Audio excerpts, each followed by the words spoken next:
Mummy, रोटी दे दो, बहुत तेज भूख लगी है। अर्पिता की आवाज में भूख नहीं, बेबसी थी। वो सिर्फ एक रोटी मांग रही थी, लेकिन उसे क्या पता था कि यही एक रोटी उसकी जिंदगी की सबसे बड़ी चाह बन जाएगी। अर्पिता एक गरीब परिवार की छोटी सी बेटी थी। माँ सरोजनी, पिता रमेश, तीनों एक कच्चे से घर में रहते थे। सरोजनी ने धीमी आवाज में कहा, बिटिया, आज घर में आटा नहीं है, आलू की सब्जी और शरबत खा लो। अर्पिता रोने लगी। मम्मी, मुझे रोटी खानी है। सरोजनी के पास जवाब नहीं था। उसकी आंखों में आंसू थे, लेकिन होठ खामोश। रमेश ने कहा, किसी से थोड़ा आटा ले आओ, बच्ची है, उसे क्या पता हमारी हालत। सरोजनी कुछ नहीं बोली, क्योंकि वो जानती थी जिस दरवाजे पर वो गई थी वहां से उसे खाली हाथ लौटा दिया गया था। अर्पिता सब सुन रही थी।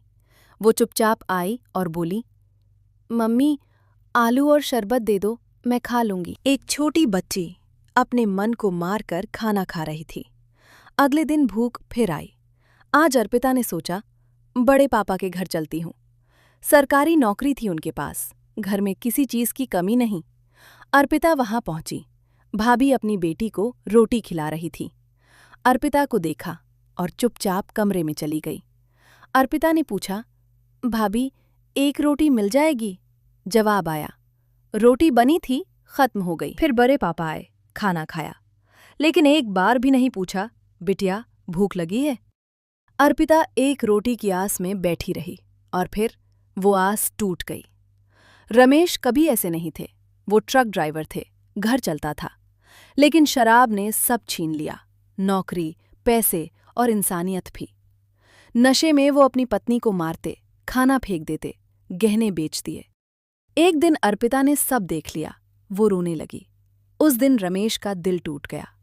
उन्होंने शराब छोड़ने की कसम खाई, लेकिन जब सुधरे तो घर में कुछ बचा ही नहीं था। रमेश खेत में काम करने लगे, कभी भुट्टे बेचकर आटा लाते। एक दिन अर्पिता बोली, पापा, भुट्टा। खेत में वो हंसी, ककड़ी तोड़ी, माचे पर बैठी।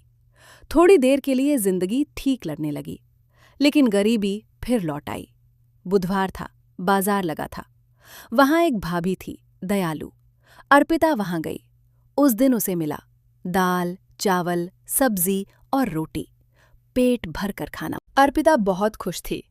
उसे क्या पता था, ये उसकी जिंदगी का आखिरी पूरा खाना था। मम्मी ने कहा, बाजार से मिर्च ले आना।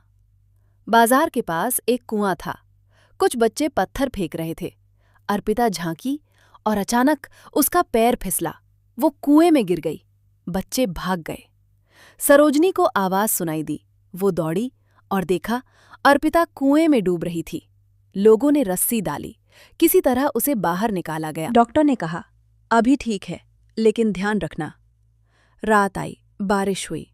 अर्पिता बोली, मम्मी, प्यास लगी है। शरबत पिया, खांसी आई। फिर बोली, पापा, आज बाजार वाली भाभी ने मुझे दाल रोटी खिलाई थी। बस इतना ही कहा और सो गई। फिर अचानक खांसी तेज हुई। डॉक्टर आए, लेकिन अर्पिता चली गई, गरीबी के दर्द से हमेशा के लिए आजाद।